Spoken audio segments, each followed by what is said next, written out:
కూడా ఏం లేకుండా అందరూ కలిసి హ్యాపీగా ఆడుకునేటువంటి గేమ్ క్రికెట్ ఒకటే. సో అట్లాంటి క్రికెట్కి ఈరోజు ఆర్మూర్లో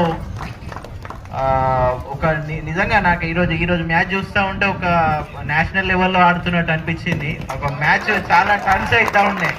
ఒక లెవెల్లో 30 balls 57 runs ఉన్న స్టేజ్ నుంచి 12 balls 11 runsకి వచ్చే స్టేజ్ వరకు, అంటే అసలు టర్న్స్ ఎట్లా అవుతున్నాయి అంటే ఎవరు గెలుస్తారు ఏంది అనేది లాస్ట్ మూమెంట్ లాస్ట్ బాల్ వరకు కూడా ఎవరికి తెలియకుండా ఉండే అట్లుండే మ్యాచ్. సో ఫైనల్ మ్యాచ్ అంటే ఇట్లనే ఉండాలా, ఇదే మేము కోరుకున్నది. సో ఈ మ్యాచ్లు అంటే కండక్ట్ చేయడానికి ఉద్దేశం ఏంటిదంటే ఆర్మూర్ లెవెల్లో ఉన్నటువంటి మన ఇట్లాంటి మంచి క్రీడాకారులు, ప్రతిభావంతులైన క్రీడాకారులు అందరినీ బయటికి తీసుకొచ్చి నేషనల్ లెవెల్స్కి ఇంటర్నేషనల్ లెవెల్స్కి ఆడిపోయడమే. అట్లాంటి ఒక ఉద్దేశంతో ఈ టోర్నమెంట్స్ పెట్టడం జరుగుతుంది. సో మీ అందరూ కూడా మా అందరినీ అలరించినందుకు, మీ ప్రతిభా పాఠవాలు చూపించినందుకు మీ అందరికీ పేరు పేరున ధన్యవాదాలు తెలుపుకుంటున్నాను.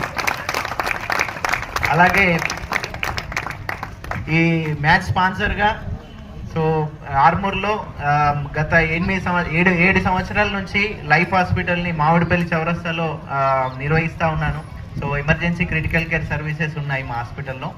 సో మీ అందరికి ఎవరికి కూడా మనం ఈ మ్యాచ్ ప్లేయర్స్కి కానీ మ్యాచ్ ఆర్గనైజర్స్కి కానీ ఎవరు వచ్చినా కూడా ఓపీ లేకుండా, ఓపీపీస్ లేకుండా మీ పేషెంట్స్కి లేదా మీ ఫ్యామిలీ మెంబర్స్కి కూడా ఓపీ ఫీజు ఎటువంటిది తీసుకోకుండా మీ అందరికీ ఫ్రీగా ట్రీట్మెంట్ చేస్తూ ఈ కార్యక్రమాన్ని మున్ముందు ఫ్యూచర్లో కూడా ఇలాగే కొనసాగిస్తానని చెప్పేసి మీ అందరికీ మాటిస్తున్నాను. Thank you so much.